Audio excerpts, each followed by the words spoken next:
At least they're finally hiring somebody to help out. I'm sure they're not going to get paid enough because I don't think Jarek gets paid enough. But you're referring to just the posting. Yeah, that at least they're finally getting more help for the athletics communication. But man, where was this 3 months ago?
Welcome back, Mighty Vandals, to the FCS quarterfinals preview show on Tubs at the Club, brought to you by Snake River Stampede Whiskey, but we'll tell you a little bit more about that later in the show. Bryan, I did not bury the lead. I just jumped right into it. We're talking about it. Number 1 Montana State versus number 8 Idaho. It's the rematch. I'm your host, Dallas Hammer. Brave, bold Bryan Marceau. Where do you want to take this? Well, dude, there's only one direction to take this, man. It's the rematch. It's time for revenge. It's a chance for... Man, there's a lot on the line in this game, man. I mean, look. Hey, Idaho's number 8, MSU's number 1. You guys know who's favored. Duh, it's in Bozeman. But a win here ties for the best season in the history of Idaho football. Mm-hmm. So, yeah, dude. I'm all game for the rematch. I'm ready to dive in. This is. I mean, I guess I do have one thing to say here. Is we were kind of pissed about Idaho getting the number 8 seed. Because of just the number 8 was the wrong number. Yep. I'm fine with this because I face planted in tickets. So I'm going to be in Bozeman for this game. So suddenly, retrospectively, this was fantastic. 8 seeds exactly where I wanted to be. And yeah, dude, let's dive in. As Crew Head 76 shouts out, there's a deadly bobcat in my background, so I will be watching out from the bobcat tabby cat hanging out in the back. Sorry if you guys hear him being a little fuckhead, because he's going to probably destroy something on this camera at some point tonight. Bryan, before we kick things off, one thing I wanted to shout out. I listened to the Eck presser from earlier this week. I believe it was Jarek's voice. I couldn't quite tell. Shout out to Skyline Sports for uploading the Vandal press conference on their podcast feed. I think it was Jarek, it was a UI staffer that said Idaho has rematched a Big Sky school in the playoffs 5 times. The winner of the regular season game lost 4 of those 5 rematches. So gonna hang on to that one. Let's see if we can make that 5 of 6. Bryan, we're just gonna be kind of jumping all over the place because it's not like this is a normal preview of like, hey, what do we expect from Montana State? Like, we've seen Montana State. This is gonna be the 3rd game in about 13, 14 months. It's pretty well known what they are at this point. They've been so successful for so long. You know what you're gonna get. The one thing I wanted to hit, Bryan, and see what your thoughts were. X said on Skyline Sports this week, no one expects Idaho to win. So they're just going to come in, try to compete, try to keep things close, play their best football, and take advantage of whatever opportunities they get. Do you like that mindset of, hey, we know people aren't expecting us to win. Everybody's thinking the undefeated Montana State that beat Idaho by 30 plus. Everyone's picking, hey, Montana State is going to win this again. You like that confidence of everybody knows we're gonna lose, so let's just fucking do it. Well, and of course, behind the curtain, like there's going to be some different tone, Yes. some other messages too. But I think that's the right call. Honestly, this is a game that I'm incredibly not anxious for at this point because of, look what you said is Montana State's undefeated. They've played like 2 close games the entire season, and full disclosure, Montana State shouldn't have played any close games whole season. They absolutely in week 1 against New Mexico. It was Montana State turnovers, 2 fumble recoveries for touchdowns. That's why that game was close in the first place. And Montana State led UC Davis 30-8 before having their version of a come apart. Hey, credit Davis for being the only FCS team to get within a single score of Montana State. But that was a game Montana State on the road essentially gave away or tried to give away and failed. So Eck in his press conference even mentioned he thinks Montana State beat the shit out of UC Davis for 3 quarters, and it was that they had Miles Hastings and Lan Larison, both like all conference caliber players, just basically heroically try to save that game. And an onside kick. Yep. Like just some weird stuff happened for a quarter. Hey, as Vandals, we've seen, for this season, running a team for 3 quarters and then a couple weird things happen. And you're thinking, good God, how's this one score? But no, I think that's the right call. But I mean, hey, this is a different matchup. It's look, Idaho is certainly healthier than they were when Idaho played Montana State back on October 12th. Idaho, it's honestly since that game, Idaho has not scored fewer than 31 points the entire season. So the offensive woes are fixed. And to me, the thing that matters the most for Idaho, Jack Lane's under center, man. And with Jack Lane under center, this is offensively, this is a very different team than what Montana State saw on October 12th. And honestly, that October 12th game, look, there's no way Idaho's going to win that, but there were a few plays early that had they gone Idaho's way, it's at least kind of interesting. It's still a loss, but like it's at least an interesting loss where we're looking at it differently this game instead of, it was a 30-point loss in again on October 12th. Again, that's an ass kicking. That's what happened. But hey, Jack Lane's there. And I got to say, that's what I think gives Idaho a fighting chance. 100%, Bryan. You are spot on with that. Eck was very kind, both in his presser and on Skyline to both Joseph Eck and Wags. Said, hey, they did a really good job stepping in for Lane when they had to. But at the end of the day, Lane won the job in the spring. He won the job in the fall, and he's the guy. And when in the presser, when he was pried a little bit more on it, basically said, like, Jack's got to be the best version of Jack Lane for Idaho to win this game. Like if you're looking for how Idaho wins this game, it is Jack Lane's mental strength and his touch. And those were the things he specifically called those out on Skyline, talking to a friend of the pod, Coulter Nuanez. They, as in Montana State, they mix so many coverages and they do a really good job hiding what they're going to do. In the presser, he mentioned they play Tampa 2, they play quarters, they play cover 6, which is quarter and quarter half. They play man a lot more than they used to, at least. He said that UC Davis, there was a lot of man blitz going on. You're going to see a whole bunch of that, just a whole bunch of mixes of coverage. It's not going to look like Idaho's defense where it's a lot of cover 4 for the first half. You're not going to see that. So it's got to be on Lane, finding the open guy and just feeding the ball into it however he can. And so that's to me, Brian, that is the key to this game. If Jack Lane is able to carve up the secondary, which is, I would say, if Montana State has a weakness, I would say it's the secondary. That's like saying, I don't know, the weakest point of the 1972 Miami Dolphins was that their quarterback didn't throw for 5,000 yards. Like, they were the undefeated Super Bowl champs for a reason. So it's not a weakness per se, but if you're looking for the spot to attack Montana State, it's through the air. And I don't know that there's anybody on in the 8 games or the 8 teams that are left. I don't know if there's anybody that I would take over Jack Lane to try to pick apart that defense. No, and defensively, look, something Montana State does is you talked about, they mix it up. They're fast. And this year, Montana State has been much more aggressive at getting to the quarterback. So that's a strength on weakness matchup, which, not to put down the Idaho O-line, who has been, we've many weeks talked about the Idaho O-line looking better and better. But Montana State's a different monster than Lehigh.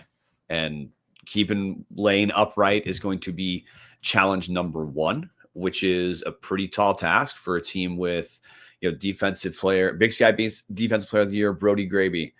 Brody Graby, and then linebacker McCade O'Reilly, both first team All Big Sky talents. There's more. Look, the first 2 All Big Sky teams were just littered with Montana State Bobcats. And like some of the offensive names are not shocking, like Tommy Malott, Scott Trey Humphrey, Adam Jones went in the freshman of the year as running back. So like, hey, those things aren't shocking, not to dismiss them. But defensively, Montana State is pretty, honestly, I think they're pretty damn about as good defensively as they are offensively. And the thing that really popped to me watching, both when Idaho played earlier, and I rewatched a good amount of Montana State UT Martin, is just Montana State's fast. X said it in Vandals Weekly. He thinks there's probably only about 20 FBS teams who could reliably beat Montana State. And that's your challenge. And most people, to me, think Montana State, if you think about that, you first thing comes to mind is offense and running the ball, which is not wrong. Montana State's been running all over people. They're the number 1 rushing offense in the nation. And look, hey, this is from I picked this up from the UT Martin Montana State broadcast. That nationally, Montana State's the top scoring offense, top in total yards, top in rushing yards at 318 rushing yards a game, second best red zone offense at 96%, and third best in the nation at third down conversion at 55%. Like, hey, there's a reason all those pop, but which to me, the big deal for Idaho is the matchup of the Idaho offense on Montana State defense. Even a good outing is Montana State. They're going to score about 4 touchdowns. There's no way to keep them out of the end zone a little bit. The question is, can Idaho push back enough on the offensive side of the ball? And I just think the jury is in. We saw it versus Lehigh. Idaho's doing better on the O-line. They're not a lead on the O-line yet, though. The key is going to be Jack Lane and big plays. That's how Idaho keeps this game competitive. And if Idaho can be competitive heading into the 4th quarter, then suddenly you get into territory where the Vandals have played a shit ton of close games this season, and Montana State has played quite few. And that's we've talked about that, not as much on the show, but we've talked about it privately, Brian, that this has been a fun season because Idaho hasn't really put anybody away outside of, obviously Albany was like putting a dog down. And then you had Lehigh that was just outclassed. Idaho State too. Throw them in there. Then, rinse, repeat for your Lehigh analysis. Thank you. I don't typically count D2 teams, so I wasn't even going to bring them up. But thank you for bringing them up. Like you said, Brian, Montana State has not fought anybody that has been particularly close. Yes, they've had a couple here and there. UC Davis, battled back, but Idaho is battle tested, and I do feel pretty good about that going in. Like, these guys have had pressure moments all season long, and Idaho's got nothing to lose here. It's something they mentioned when I watched back the Idaho Lehigh game. Jordan Dwyer is the only guy on offense that even obviously the offensive linemen don't count. Of the guys that put up the traditional stats, Jordan Dwyer was the only guy that had a snap on the previous team in the playoffs. So Idaho's completely brand new offense goes up and puts up 30 plus points against Lehigh. just like we had been seeing all throughout the end of the season. Makes me feel really good going into this, Brian, because Eck has mentioned it's probably not going to be, oh man, is Idaho going to score more than 7 points? It's going to be, is Idaho going to be able to hold Montana State enough that whatever Idaho scores is going to be enough to win? And that I get this weird feeling that this could be an offensive shootout, Brian. I mean, shootout. It's tough to call it a shootout when they run the ball 583 times this season compared to 270 pass attempts. Like it's not a shootout in the way that all the quarterbacks are just gonna be chucking the ball all over the field. Obviously, we've seen Tommy did that last week. 22 for 25, 300 yards, 3 touchdowns, phenomenal game. But this feels, Brian, like it's offense versus offense, and hopefully Idaho has the ball last, and hopefully the team with the ball last wins the game. That's if you're a Vandal, that's what I'm looking for. Is this is going to be a shootout? You hope Idaho can get a takeaway, and if Idaho's got the ball at the end, I feel pretty good about it. So stat correction, 4 touchdowns, 22, 25, 300 yards for 4 touchdowns. Thank you. No, I mean, this look, hey, what's the footprint or the game plan to beating Montana State? It's going to be a lot of what you saw Idaho do in 2023. Look, Montana State is great at getting ahead of the chains. That's why, look, they scored in Big Sky play. They scored 41 points a game. Like there's a lot of things they do well on offensively. So you got to hope you can force Montana State into third down, which they're very good at, but ideally trying to force them into more passing situation. Tommy Mellott has grown a ton as a passer. He can beat you as a passer. That's different even from last year. I think Tommy Mellott is an obviously better, more precise passer this season. I mean, you saw that pass, the touchdown through the Taco Dollar in the first quarter against UT Martin. It was a beautiful, beautiful, well-placed pass. He can beat you. But that's the way you need Montana State to feel like they have to beat you through the air. That their O-line is too strong. They're just too strong on the ground. They have too many guys who can run the ball. Scottrey Humphrey, Adam Jones those are the big names. But Montana State, again, they do a ton of things well. The thing you feel least comfortable about, just because Tommy Mellott only has like a year-ish of being a very strong passer, is you hope that maybe with enough pressure, and I would, of course, have to actually get to the quarterback too. That's how you can get Mellott to make mistakes. He doesn't make many. He's thrown 1 pick on the entire season and over 20 touchdowns. But that's what Idaho's going to need to do on the defensive side of the ball, and you hope for the best. It's just weird to talk about Montana State's complete football team, guys. Like this Montana State is what we hope Idaho can become with another year, or if we're lucky, 2 years of Jason Eck. They've just actualized a ton of stuff. As an athletic department, they've made a lot of good decisions. They've capitalized on momentum. They sell their games out. One of the things Montana State's done just as an institution is in the state of Montana, they have tried to make Montana State the school that's open to anyone as far as being a fan base. And that's worked for bringing in energy and money. But of course, what matters, but what matters on the football field is it's a deep team that does a lot right. They rarely beat themselves. Brent Vigen's a very good coach. I interviewed him at Big Sky Media Day, and like full disclosure, one of the things that's just astonishing to me about Brent Vigen is if I say code switching, some people know what that means, but code switching is when a person chooses to speak differently based off their audience. That guy is a great code switcher. He's understood to be a very good motivator in the locker room. But then you talk to him in like an interview setting, he truly sounds like a guy who could have been a doctor if that's what he wanted to do. So no, Montana State is for real, but this Idaho team's good. This Idaho team can stop the run, and that's a matchup that's going to matter for Idaho. We saw moments on October 12th where Montana State looked like they were abusing Idaho, but Idaho had moments where they were able to shut the ground game down the middle. That is a potential advantage. It's just, I think the template of this game is, look, Montana State could win this in a runaway fashion if things don't go well for Idaho, or they can win close. Idaho's got to keep this game close, and making Montana State feel like they have to pass and then Jack Lane has to do exactly what we know he can do.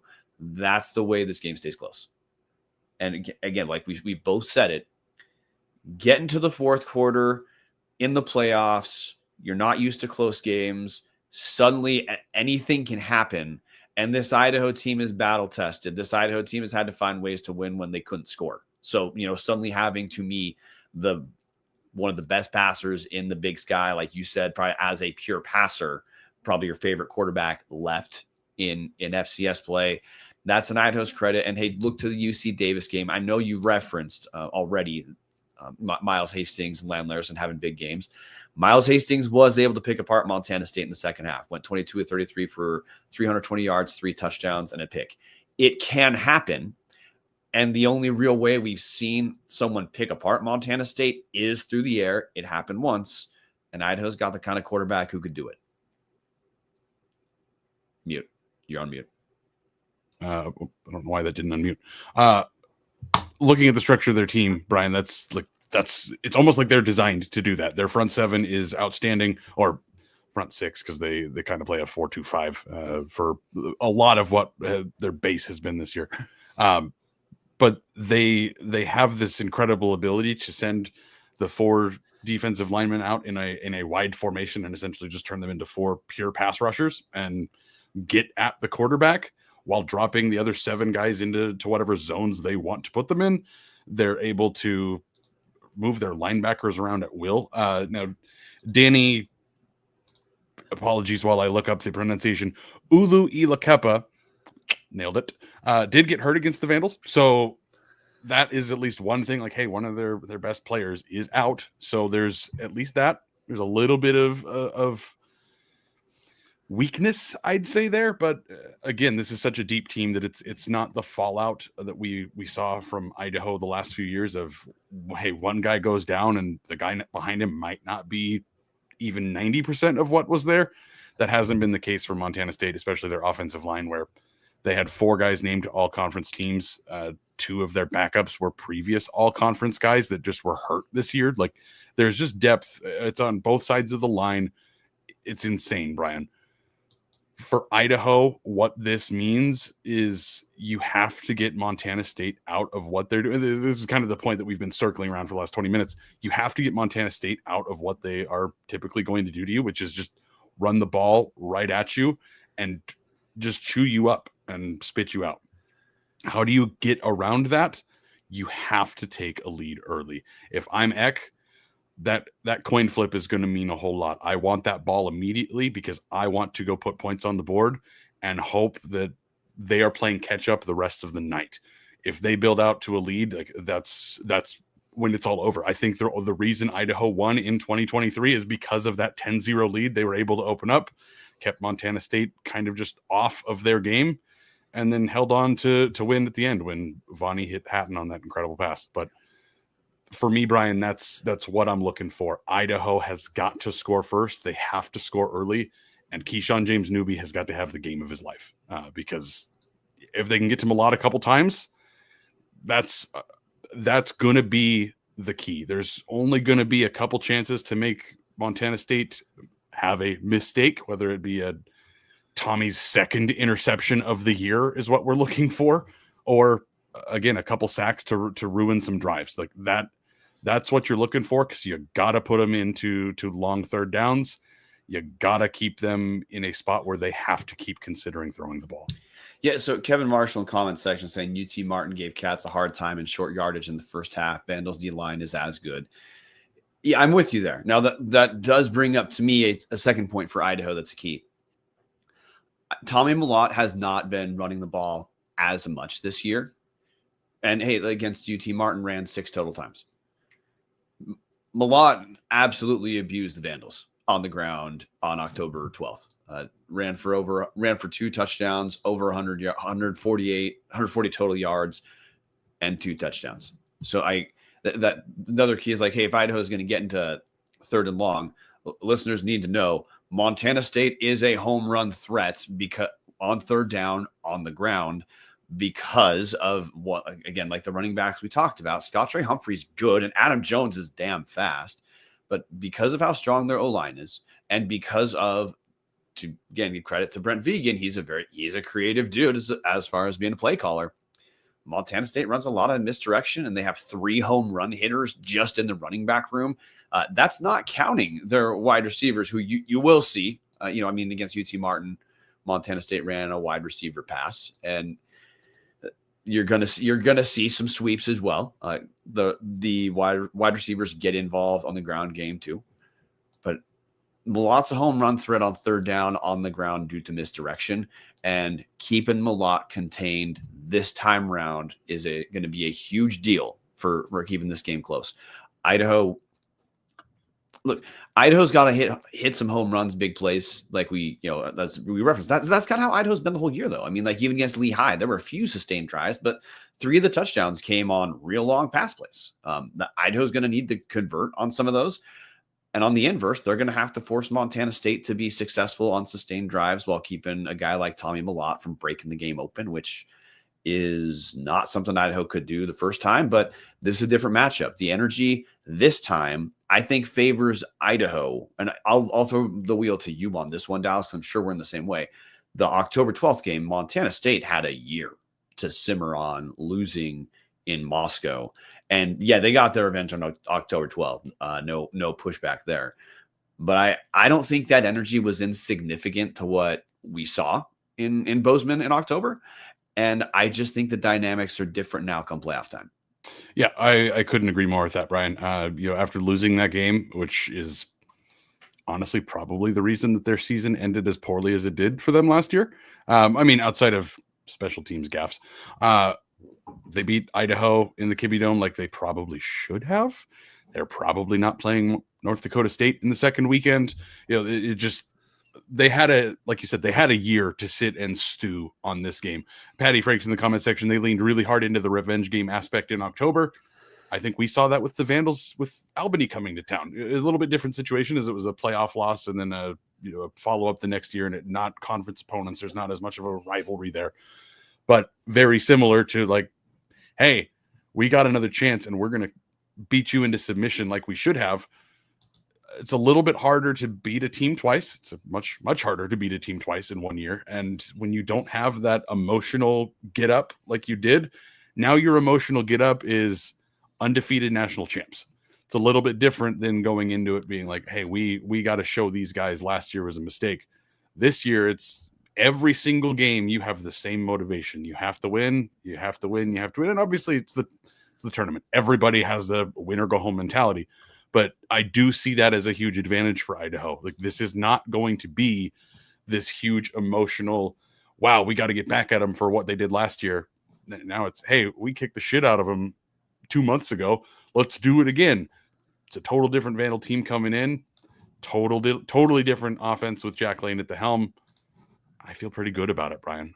Good enough that maybe, just maybe, if we get really, really lucky and get a couple breaks, because Idaho hasn't had a whole lot of those this year, unless you're talking about collarbones, it could be a 1915 kind of night, Brian. I don't have the, I wouldn't say Idaho wins this game more times than they lose it, but I certainly don't have the feeling like Idaho's going to go in here and get stomped.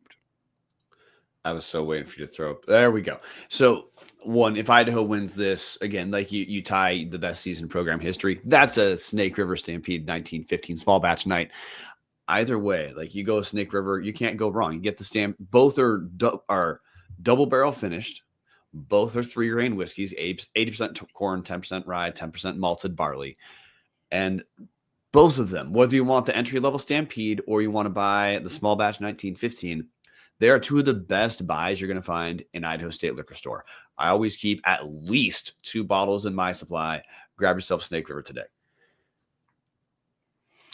Brian, a handful of things. And now what I do want to circle back around to, all of these things that we've talked about are not because we're football geniuses that know the way to beat Montana State. The way to beat Montana State is pretty obvious. It's just executing it is what is the hard part. Yeah. Because they are so well coached, they are so deep, they are so talented at just about anything that they want to do. Jason Eck specifically mentioned on Vandals Weekly on Skyline this week, keys to the game. Offensive line has to stand tall. They've got to give Jack time. Yep. You got to slow the run game. You got to get him into the longer third downs than their 3rd and 2s because they're just going to run it and get it every time. You can't have special teams miscues, which that one seems the least controllable to me, Brian, after what we saw last week. And then again, you can't get behind. You gotta stay with them. And honestly, you gotta get a takeaway somewhere, somehow. You have to take away a possession from them, whether it's again an interception, being Tommy's only 2nd of the year if he throws one, a fumble, which don't see that a whole lot from those Montana State running backs, or I don't know, steal it with an onside kick or something. Like Idaho has got to reach into the bag if they need to steal a turnover at this point, Brian. Yeah, and I just want to hit the subtext. Jason Eck, to me, correctly referenced needing a huge game out of the O-line and pass protection, and Jack Lane himself, because Idaho absolutely could not run the ball in the first matchup against Montana State. They rushed 28 times for 91 total yards. Now it's different if there's more of a pass threat, but it's Jack Lane being successful is the only thing that could potentially open up running lanes to me for Idaho against this Montana State team. Again, if Idaho could not run against Lehigh, the matchup doesn't get better against Montana State. So that's offensively, that is just the way that Idaho's going to have to win this game. I also think that may mean we're going to see a little bit more aggressive play calling, because now, hey, this is the thing. We've said some nice stuff about Brent Vigen, Eddie Robinson, Coach of the Year, Brent Vigen. Big Sky Coach of the Year as well. Yeah. Jason Eck has done some pretty damn good things in 3 years too. One of the things Jason Eck has always done at Idaho, especially when the Vandals are not favorites, Idaho shows up and Idaho plays to win. Sometimes that's come to some maddening conclusions as far as like taking points or not. But for the most part, the guy who's going to be aggressive on things like going on 4th down, sometimes when we wish he would not. Well, that guy's also kick ass at motivating his players to show up when they are not expected to win. So I expect we're going to see more aggressive play calling, especially through the air. But I also think this Vandal team is going to show up. And I really do think that for Idaho, in some ways, this is the team's Super Bowl. As in, we're going to get the best effort. We're going to get the best focus. A lot of guys know that this is like guys like Keyshawn James Newby playing in Montana, where, he started out at Montana Tech before coming to Idaho. There's a lot of reasons to point to Idaho this time as being the team that has a little bit more of the energy advantage heading in. And I just think that means we're going to see this Idaho team is looking as dialed in from snap one, dialed in a way snap one that we saw Idaho dialed in against Oregon, and we saw Idaho against the other FBS part of the schedule this season. Those Vandals, especially, man, if we can get to like you talked about earlier, Idaho actually, now I rewatched the game against Lehigh, and this might be me being a football idiot, Dallas, but rewatching on the ESPN Plus stream, and then comparing that to Montana State, defensively, Idaho did up front. They looked just as fast as Montana State. And there were a lot of moments where Idaho was getting very close to getting to Lehigh's quarterback. That's tougher against Montana State, where the quarterback gets better, both as a passer and as a rusher, and the O-line gets better. But I really think that we've seen the defense grow throughout this season after some regression due to injuries at the start. And I think if there's a single week that the team especially on the defensive side, the team comes together and shows up the way they did against Oregon State, it's going to happen here. And I just think we're going to see a version of Idaho that we believe this team always could be when we were frustrated while Idaho won games. Again, Brian, you're preaching to the choir here. This is absolutely, Idaho's a huge underdog, and they should be. Montana State is the number one undefeated team in the nation for a reason. But Idaho's 3 losses this year are to 3 teams that are a combined 37-2, the number 1 seeds in each of the playoffs, and then UC Davis, who's number 5. This is going to be a tough game. There's no easy games from this point on, Brian. It's the top 8 seeds in the nation are left. But when you look at what Idaho's got, this feels like the recipe for how to beat this team. Do I think, again, like I just said, do I think Idaho wins this game every time? No. Do I think they win more than half of them if they played them 100 times? No. Do I think Idaho has a chance to win this? Absolutely. And one of the things, shout out Tom Kendall in the Discord, or in the Discord he's mentioned as well, but in the live chat tonight mentioned the running back room is as healthy as it has been all year long. And then James Jacobs pointing out Nate Thomas being healthy this game will improve the run game. His physical style is perfect against this opponent. Eck didn't alleviate my concerns all the way when he talked about it in the presser, but he did say that they were being extra cautious with Nate Thomas next week and that they'd see how practice looked for him. The way he said it made me think we're going to see a little bit of Nate Thomas. If he's going to be the rumbling, stumbling, bumbling, running people over Nate Thomas, that's one thing. That if he is that, I do feel a little bit better about Idaho's opportunities in the run game. Again, honestly, Dwyer and Hamper have to have huge games, and Eck also mentioned that in his presser as well. Like Dwyer and Hamper have to be huge. They've got to come down with the contested balls. Anything that's 50-50, those guys have to be coming up with them. Lane's obviously got to be finding all the holes in the zones. And when it's man to man, you got to find where that is, and you got to hope that one of those receivers beats them and that Lane finds it. And that obviously everything from pass protection to getting the ball off at the exact right time is all going to be happening. But Bryan, there's definitely a way for Idaho to win this. I just don't know how feasible it truly is. We're rounding in over a half hour on this one, Bryan. Any major points that you feel like we've missed so far? I mean, well, the only point I'd give you correction on is you said there's no easy games left. And my pushback is tell that to North Dakota State and South Dakota State. I meant for Idaho, but yes, because spoiler alert, we will pick those games tonight, guys. But yeah. So I don't know. So I Crewhead 76 comment section. Lane has to use his legs and not hold on to the ball too long.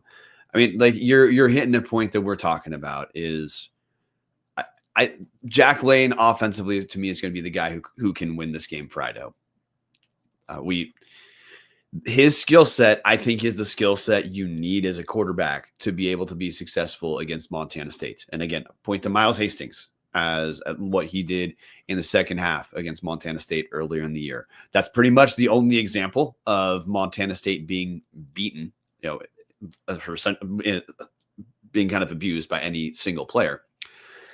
But I just don't think Idaho can do that on the ground. I think if Idaho's going to be successful on the ground, it's because they're going to make Montana State really worry and change plans about what the Bobcats think they're going to do.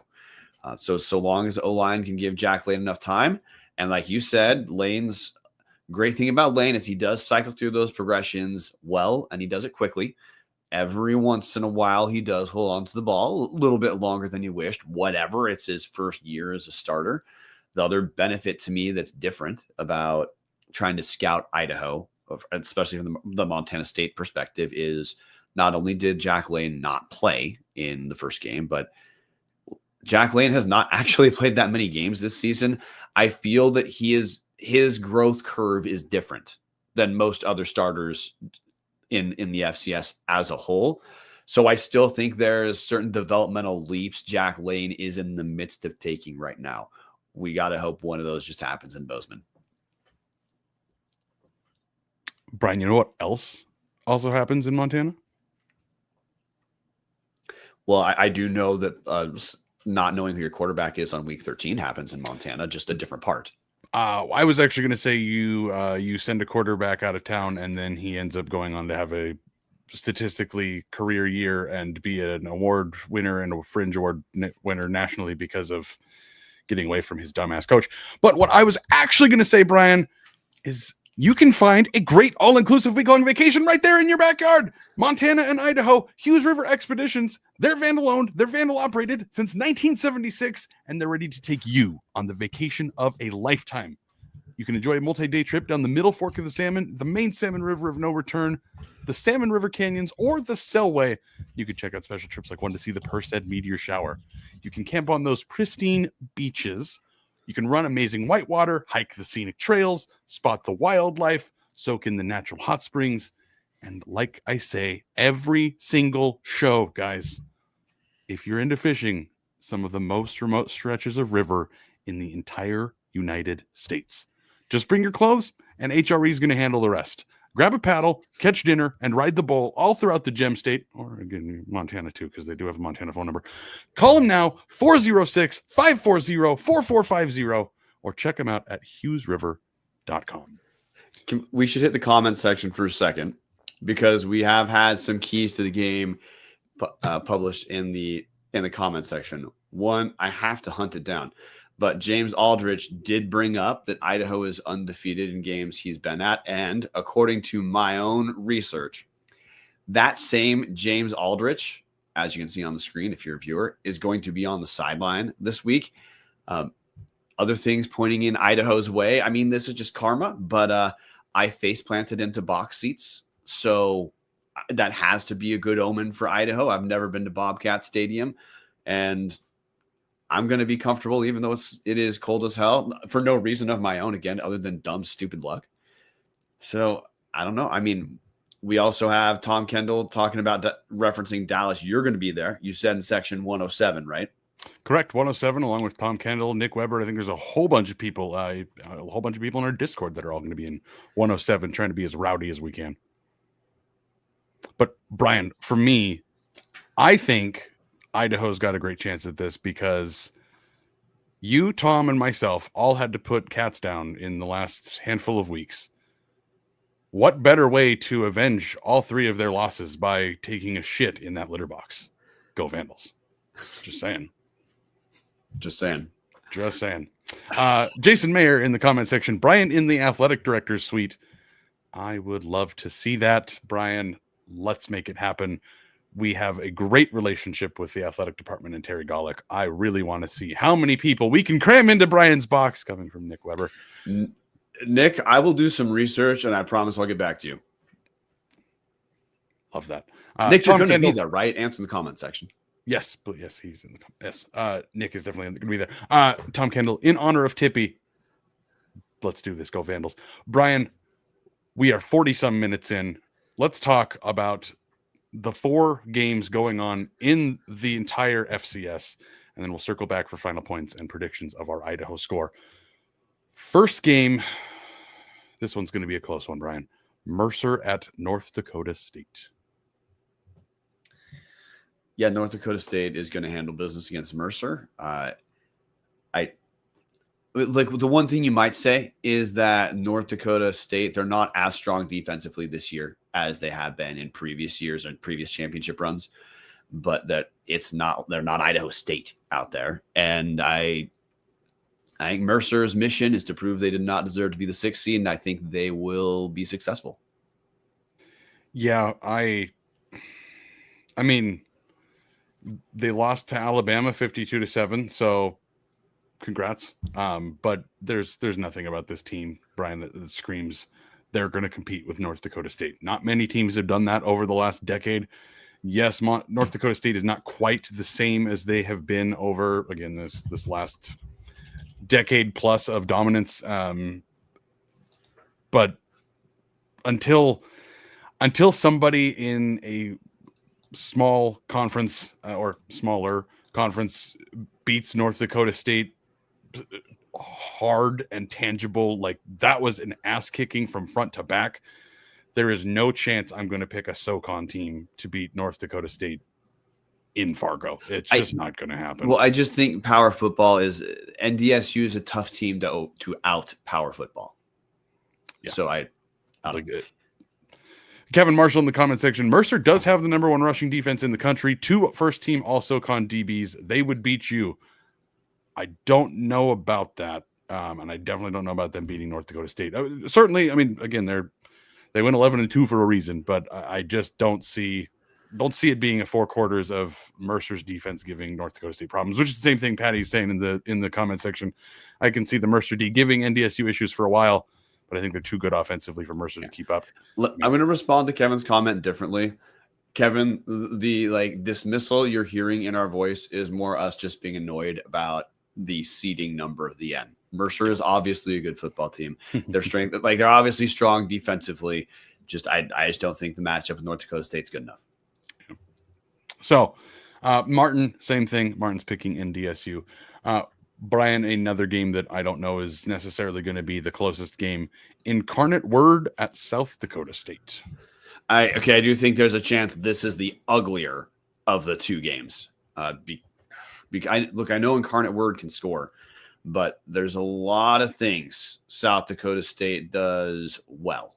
And South Dakota State held North Dakota State to 13 points. Now, early in that same game, South Dakota State did only put up 9, but I don't think Incarnate Word defensively is going to be able to impose their will on South Dakota State, who I think will have no problem imposing their will defensively on Incarnate Word. So I think this is a stylistic matchup you might say you would want, because just like NDSU, I think SDSU is a pretty tough team to overpower. I think Montana State's like the only team that can maybe do it. So like that stylistic matchup in theory is there, but I don't think Incarnate Word can do enough defensively to actually make it a game. So I'm saying South Dakota State. Yeah, they played in the second week of this season. So it is, again, it's hard to beat a team twice. Shout out Patty Frakes in the comment section saying, hey, it's hard to beat a team twice, which is true. Man, SDSU won that game by 3 touchdowns. It was 45-24, and it was a much warmer day in South Dakota. It was Wikipedia tells me it was 73 degrees at game start in Brookings on September 7th. I don't think it's going to be anywhere near 73. I think it's probably going to be closer to 7.3, and that is not a good sign for Incarnate Turd. As Simon Miller says, Incarnate Word will need an Incarnate Word to win this. Seth Mayer, these teams were tied at 17 in the third quarter earlier this year. SDSU leads this one the whole way this time. Bryan, if any game is going to get ugly, I think this might be the one that is really, really ugly. Again, you're talking about South Dakota State, who has been far and away the best team of the last few seasons. They lost to FBS Oklahoma State back when it looked like Oklahoma State might actually be good first week of the season. And then they lost to North Dakota State 13-9. And otherwise they have mostly killed everyone they've played except for their overtime victory against South Dakota, who's also here in the final 8. So just too battle tested. Jason Mayer putting the cherry on top. Incarnate Word hits the portal at halftime. That's certainly what it feels like. Hey, it worked for Cam Ward. Might work for some of those guys too if they're looking to go to the NFL. Bryan, this game I think is going to be a little bit closer, and this is the one I'm most interested in of all these games for multiple obvious reasons. UC Davis at South Dakota. And Bryan, could you give me the 2 reasons why I'm most interested in this game? No. 1, because it's another Big Sky team. 2, Okay. because Idaho, if they win, would play the winner. So. Okay. Oh, okay. Good point. I have been so focused on just this week that maybe when I said this is Idaho Super Bowl, I was more talking about myself. This I think is one of the interesting matchups. South Dakota is good defensively. They can hang with teams like North Dakota. Well, they beat North Dakota State, and they hung fine with South Dakota State. But they did not beat Portland State. That is true. On the other hand, Davis is good. Davis also, they have 2 of the best offensive playmakers in the entire country. You've already talked about when we were previewing the Idaho game. Land Larison, the guy I would have given the Walter Payton Award to, and Miles Hastings, who has been electric this year at quarterback. So this is a stylistic matchup that I think will be fun as hell to actually watch. I'm kind of, God damn it, I really want to pick UC Davis. I really do, especially after UC Davis thrashed Illinois State last week. South Dakota's hard to pick against. And it's funny because like South Dakota, no one really complained about South Dakota as the 4 seed after they beat North Dakota State, of course. But South Dakota had been a team that had been they'd been running a little bit more on the eye test heading into the last week of the season than on their resume, which, hey, like that's not a put down. That's just a reality. but this is a team with, if you're good enough eye test wise to be transcending your schedule in the Missouri Valley Conference, it's because you're a good team. So I'm going to go South Dakota. I don't want to. I want to pick Davis, but I just think so. I think it's going to be South Dakota. That's it. I mean, the fact of playing in a dome, I think, is helpful for Davis. But I think the home matchup isn't necessarily that relevant as far as the environment for either team, because it's, hanging out in Northern California or hanging out inside a dome. Mm-hmm. I don't know. I'm just going to go South Dakota. They're tough and they play great defense. Yeah. Nick Weber in the comment section, Davis, because I don't want to go to South Dakota next week after we beat the Cats. That is the only energy I would be picking Davis in this game. I just don't love having to travel from California to Vermilion, South Dakota. Now it's not like UC Davis has much of a home field advantage in Davis anyways, because they had a pretty poor showing from their student body and their alumni and really anybody that supposedly gives a shit about that program. But I don't know. There's just something about flying across the country to the middle of nowhere that I think can be tough on teams. And I, for one, does it stink that Idaho's got to go back to Bozeman, the undefeated number 1 seed? I'd rather be in Bozeman this weekend than I would be in either of the Dakotas. And I think that's going to play a lot, I think. Steve Kurtz in the comment section, USD plays well at home, no losses this year, they'll win big. Patty Frakes, I honestly like the matchup for Davis. Seth Meyer, no one wants to go to Vermilion ever. Patty Frakes, are we forgetting that USD was losing to Tarleton in the fourth quarter last week? See that? I was about to shift back to that because maybe I'm pulling it back a second now. Because just looking at the end of the schedule for South Dakota, they did pick up the win over North Dakota State, but also barely beat North Dakota. That was at North Dakota. And Tarleton did look fine for a lot of this game. Mm-hmm. This is starting to give me pause because Dave. God damn, I'm going to do it. I'm switching to Davis. That's the energy, Brian. I love it. I like where James Jacobs is at. Let's hope UC Davis pulls this off, as it'll keep the MVFC supremacists a little bit quieter. But Crewhead 76 says Davis is busy selling basketball tickets for their Mountain West schedule by halftime. And that's what I'm thinking is going to go on. It's very strange that now I want to go back, because then I'm going to look at the South Dakota defensively. They were very strong against the run this season and strong against the pass. However, you play a team where they are today. And we'll say Davis looked more impressive last week against Illinois State than South Dakota did against Tarleton. So I know this is going to screw me and South Dakota is going to win this, but I'm doubling down on my switch. I'm picking Davis. Love it, Brian. Brian picking Davis. I'm picking South Dakota. The first time that we are forking off today. That leads us to our final game, Brian. Idaho at Montana State. It's Friday night on ESPN, not on ESPN Plus. Well, it probably is if you've got your TV provider signed into it, but it is on actual ESPN. It is going to be the college football game of Friday night in Bozeman, Montana. It's going to be cold as hell. Brian, we spent 40-some minutes talking about it. Any final thoughts and points as we pick the score and the victor of this game? No, other than to say, I feel better about this game as we get closer and closer, just because there's some good things going on for Idaho. Not better as in, again, we were clear. We think Montana State's a very good football team. You have to do a lot right and hope for a couple good breaks to pick up a win. But I've kind of thrown the Week 12 matchup out the window as far as my understanding here, because just Idaho being able to score the ball absolutely changes dynamics. And what you hope for is it's just close heading into the fourth quarter. And then anything can happen at that point. Score prediction and victor, Brian.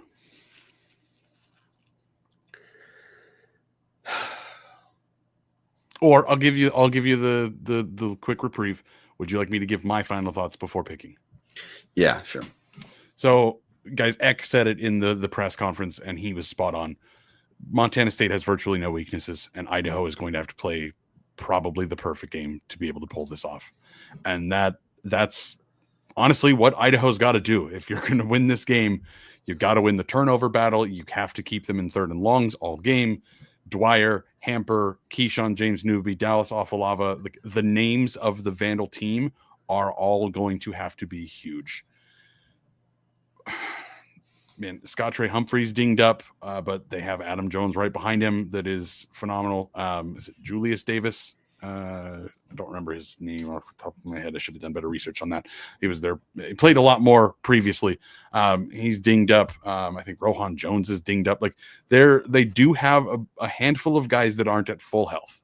So if you're Idaho, man, it's got to be pants on head on fire. You have to do absolutely everything. You've got to empty the bag. If you're Luke Schleisner, man, you got to get all of those Mark Hamper passes out of the way, like on the first drive, and then get to the good parts of the bag immediately.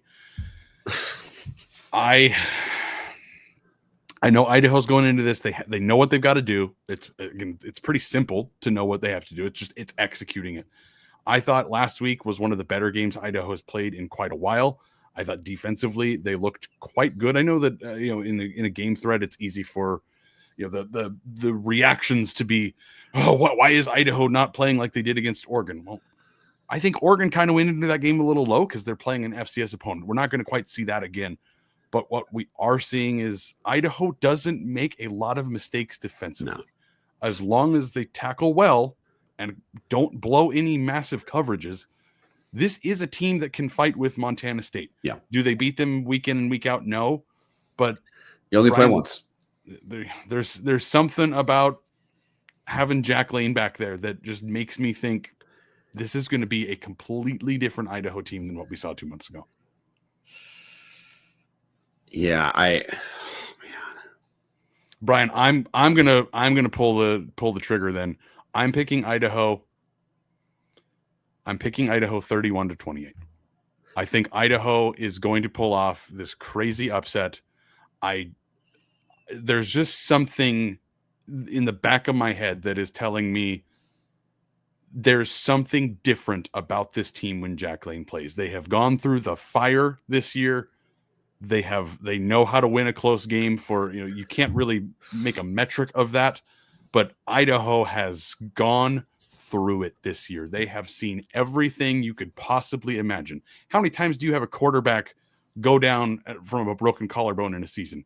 Not very many. How many times does it happen to two of them? How many times do you lose a third and a fourth quarterback? They had one guy dressed for Portland State. Does Dallas get to 31 with the field goal or 4 missed extra points? I hope it's 4 missed extra points, Nick, because that would be at least a better showing offensively. But I do think that the Vandal special teams gets it done. Vandal scored 4 touchdowns, get a takeaway in there that helps keep Montana State off of the board a little bit. And then Idaho's special teams is going to make a field goal. It might not be at the end of the game, but they're going to make a field goal that matters at some point. I don't know, Bryan. Something about this game is telling me Idaho can do this. See, I had to change my pick. I was initially going to go Montana State 31-28, but not because you said that, but I think if it's a 3-point game, Idaho's going to win. So I'm going Montana State 34-28. Yes, I know it's just a field goal, but I think we're going to get an apex effort out of Idaho. The only thing that I'm concerned about is because we know some of the defensive guys who are going to have to just kick ass. They're just not at 100%. And you're going to have to kick ass the entire game against Montana State. That's kind of where my reservations are. But I absolutely don't think this is going to be an encore of the initial matchup. I think this is going to feel, if Idaho had been scoring for the entire Big Sky season like they did after the Montana State loss, this is the number 4 offense in the Big Sky, scoring right around 36 points a game. And that, you do that the entire year, you just understand the team differently. So I feel like Idaho's going to keep it tight. And I feel like Jack Lane's going to have some moments. There's some ways where this also just feels like it's Montana State's year. And yeah, I'm going Bobcats. I'll be thrashing my lungs screaming Idaho, but I'm going Montana State. And again, Bryan, the math and the money and everything says you are making the correct pick here. We're both picking Idaho to cover, essentially. But hit in the comment section, Idaho Real Estate, 21-17 Idaho. Ron Lowney, I'd say favorite Bobcat, but I don't know if I have a favorite Bobcat this week. Montana State by 17 points or more. James Aldrich, Idaho 27-24 off of a game-winning field goal from Idaho's special teams MVP Owen Adams. Really calling the shot there, James. Love that. Steve Kurtz, Vandals with the upset, booking flights to Sacramento next weekend. Captain 58, 27-24. Simon Miller, Vandals pull the upset, 31-28. Seth Meyer, Bobcats 34-21. Patty Frakes, 35-28. Oh, man, there's a whole bunch of these. Crewhead 76, Vandals get the win. James Jacobs, 38-28. Tom Kendall, best team wins. I love that energy, Tom. No reason to commit to anything other. James Aldrich, top of the game plan. Don't kick it to Taco. I am fully on board with that. Nick Weber, 34-31, Idaho. That is something that could blow the game open, though. Montana State's objectively stronger on special teams than Idaho, and Taco Dowler has been a difference maker this year for Montana State. Yeah, Brian, EAC 81, 35-17 Cats. Captain 58. Logically, it doesn't make sense to pick Idaho. Wouldn't bet money on them, but damn, it feels like the Cats have a slip up in them. That's what I'm saying, man. Cam and Cheese. Cam, I don't know how to pronounce your last name. Let me know that in the comments so I don't fuck it up. 41-38 Idaho. It just, again, maybe I'm just trying to speak it into existence, but this Montana State team is not South Dakota State from the last year. This is a team that is fallible, and Idaho is really well positioned to be that team, Brian. Right now, my money's on Jack Lane's brain and Jack Lane's arm to make this happen. Obviously, there's going to have to be a litany of great performances across the board. Cameron Coachums, thank you, Cameron. It just feels like Idaho's got a puncher's chance, Brian, and that one punch is a hell of a punch. So it goes Slaughter. Yes, sir, Dallas. I don't think that Idaho's got enough praise for keeping it together. Defense is the key to this one. Again, I feel pretty good about that Vandal defensive line. They're looking pretty healthy. KJN was in the backfield a ton against Lehigh. A whole lot different against Montana State. But not like I'm trying to talk you into it, Brian. I can see you pondering it. But I don't know. I'm normally negative Nancy over here that's not picking against the Vandals. I'm not doing that this week. So, hey, just two things. One, so that we can have the discussion, because if Idaho doesn't win, then this discussion never gets to happen. Let's pretend Idaho wins, and we're going to be previewing next week's episode. Who do you hope won the UC Davis South Dakota game? Davis. Yeah, no question. No 100% question. Davis. Idaho wins that rematch. Not a question. Yeah, Idaho wins the Davis rematch. Yeah, 100. Yeah, absolutely. Yeah, they almost did it without Jack Lane. They're going to do it with Jack Lane. If that happens. The other point is, I don't fret over the term rivalry. I think if you look forward to the team more than another team, it's some version of a rivalry, and it's mostly circle jerking to pretend you don't care about teams, and a complete waste of your time. I do this because it's fun. Why do I need to pretend I don't like teams? For the sake of a developing version of Montana State Idaho rivalry, God, an Idaho win would do so much. Torpedoing like their Montana State's like team of destiny. Torpedoing an undefeated season, avenging a 30-point loss. God, that would mean so much for turning this into a game that you circle on the calendar, except doesn't happen every year. I'm not looking at 2025. I don't know if Idaho and Montana State play in 2025. I don't care. I just think it would be a huge deal for how these teams understand each other, and I'm all in. That's it, everybody. Thank you for listening. Brian and I are going to be there. Brian's going to be hanging out in the box while the rest of us regular people are going to be hanging out in the freezing cold. If you see a kind of funny guy wearing this dumbass Vandals beanie in section 107, I don't remember what row I'm in, but I'm near the concourse walk. Come say hi or tell me to fuck off or whatever you want to tell me. Feel free to come say hi. Say hi to all of the Tubbs folks that are going to be there at this game. Patreon.com/Tubbs at the club for the game thread. If you are not going to the game, it's going to be wild. It's going to be insane. I can't tell you how it's going to be because I'm going to be there. I don't know what the cell service is like at the stadium or if there's Wi-Fi. I've never been to the litter box, so I don't know. All of that to say, if you are not going, if you're going to be watching this game on ESPN on Friday night, Patreon.com/Tubs of the Club. Our Discord is going to be the number one place to hang out and chat with people while the game is going on. Bryan, any final thoughts? No, man. This has game of the year written all over it. And yeah, if you are on the fence about pulling the ripcord and joining the Discord, do it. Give a trial run this week. If you are not in Montana State, I promise you will not regret it. I have so many people in the comment section that have said go Vandals that I'd give a shout out for. Patty Frakes saying Vandals do not play Montana State in 2025. So hopefully not going to see them again next year, maybe in the playoffs. Who knows? James Aldrich, if you see a slightly shorter, similarly round Jason Eck on the sideline, make sure to wave. Make sure to give James Aldrich a wave as he's taking photos on the sideline. Jason Mayer, go fucking Vandals. That's all I got, Bryan. Not even a whisper for this one. Go fucking Vandals. Yeah, go Vandals.